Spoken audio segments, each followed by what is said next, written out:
Servus Männer, it's Red Pill Germany again. Today I want to make a brief little comment or a series of comments on the events that unfolded in the United States. You probably all know by now that former President Donald Trump's private home has been raided by the Federal Bureau of Investigation, and they claimed or they said that he held back documents from his time in the White House, and he's not allowed to have these secret documents, confidential documents in his private possession. They should have been given back to the White House so that they can be archived or whatever.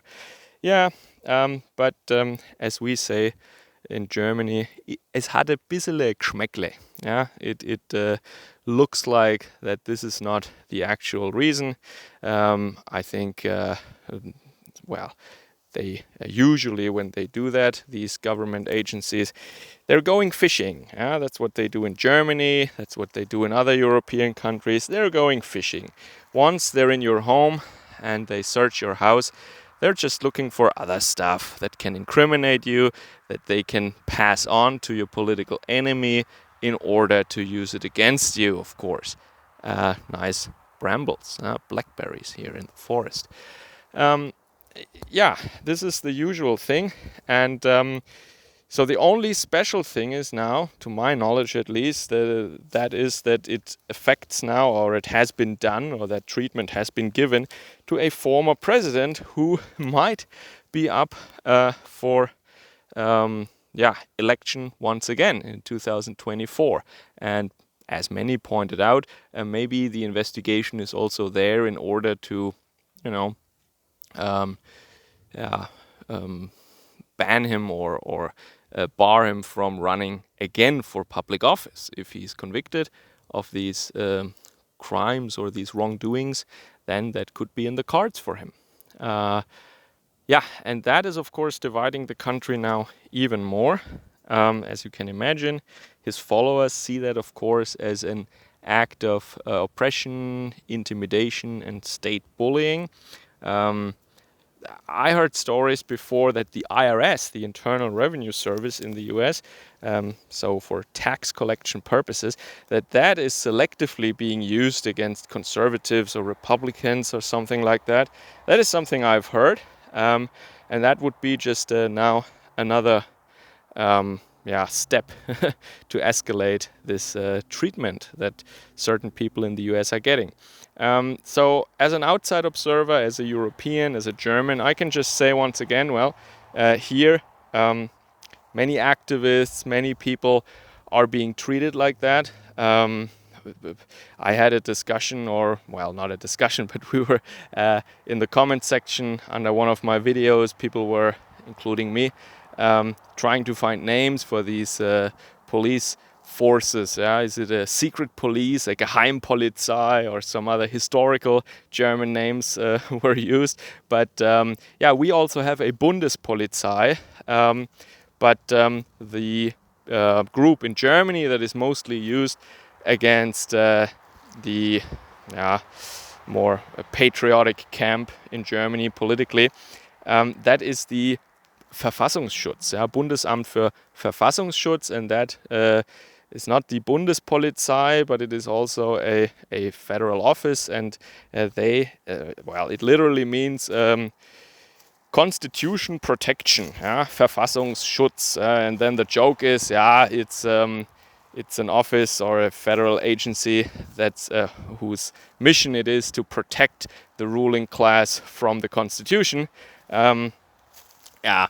But of course, officially it is there in order to go after people who are enemies of our Constitution, which would be the current government, actually. If they were taking their mission statement, their official one, if they were taking that to heart or literally, then they would have to go after our government and also the former government under Merkel, of course, with what happened in the last 2 years and what happened in 2015. All these things would but of course they're not doing that, and that leads me to the next point I want to make.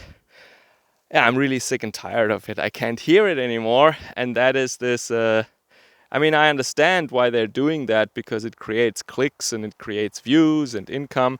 But I can't take anymore that these people online are still trying to point out the hypocrisy of the leftists and who are the real fascists now and all that stuff. Come on, just stop it. Stop it. It's cringy and it's stupid, because this is, I mean, if that were happening for the first time, yeah, sure, then I could understand it. And like 7 years ago, sure, I can still understand it a little bit, that people pointed out the hypocrisy of the left, and I did that too, because at that time I honestly thought that, and yeah, to be fair, there are still some people who complete normies, of course, who still don't realize that. They still, maybe they're 70 years old and they're watching TV all day long, and they still are used to how it was in the 70s or 80s, or I don't know, and they think that, well, if they were paying attention back then, they would know that it was already like that back then, but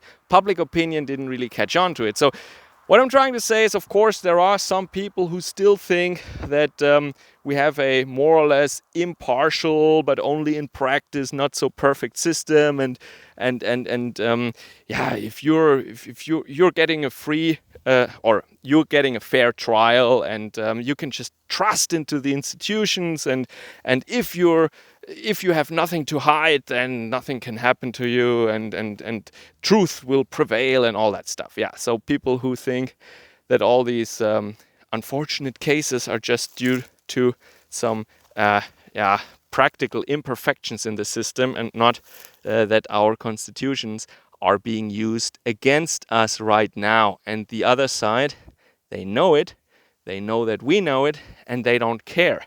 So I think the time to point out double standards and hypocrisy, this time is over. I mean, a long time over. And I wish that people would stop doing that. And especially when you have some channel on alternative social media, or even certain YouTube channels, do you really think your audience hasn't caught on to this yet? Yeah, but anyway, people are still pointing out the hypocrisy. So once again, this is nothing new.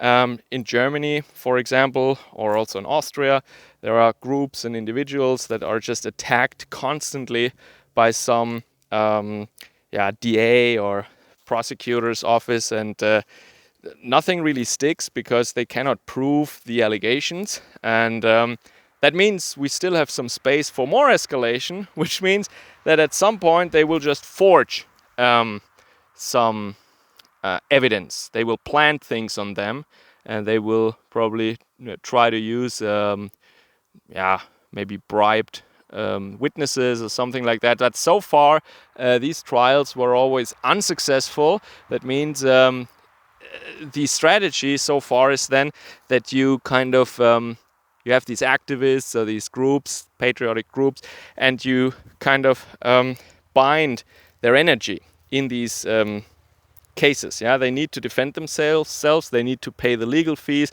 They need to put a lot of time and effort into that, into proving their innocence, which they ultimately, of course, do. But then 3 months are over, and they didn't do any activism, and they didn't do the things that they actually wanted to do, etc. So that is the plan, or that is the strategy of the elites of the system so far. But maybe that'll change, and they will just, if their influence grows even larger, and their hold on the institutions gets even more absolute, yeah, then maybe, I don't know, maybe in a year they will just, and maybe they have done that, my knowledge is not perfect, of course, but maybe at some point they will then just, even without any evidence or with forged evidence, just put people to jail. Yeah, and I think it's important that we become aware of the system under which we're living, and that you cannot put your faith into the institutions anymore. And what we see in the US, what happened to former President Donald Trump now, of course there is hypocrisy. I mean, he said he wants to put a special investigator in place who goes after Clinton, and what happened to all those emails and all those servers? Yeah, Was the home of Clinton raided? Was she put under some serious investigation? Is she in jail now? No, of course not. But what do they do to former President Trump? And I don't even know. I mean, he as far as I'm concerned, he might be just like them. Yeah, maybe, probably this is all theater. But anyway, so just to let you know, this is nothing new. It just happened to Trump now. All right, let me know what you think about that in the comments down below. Servus, Kameraden.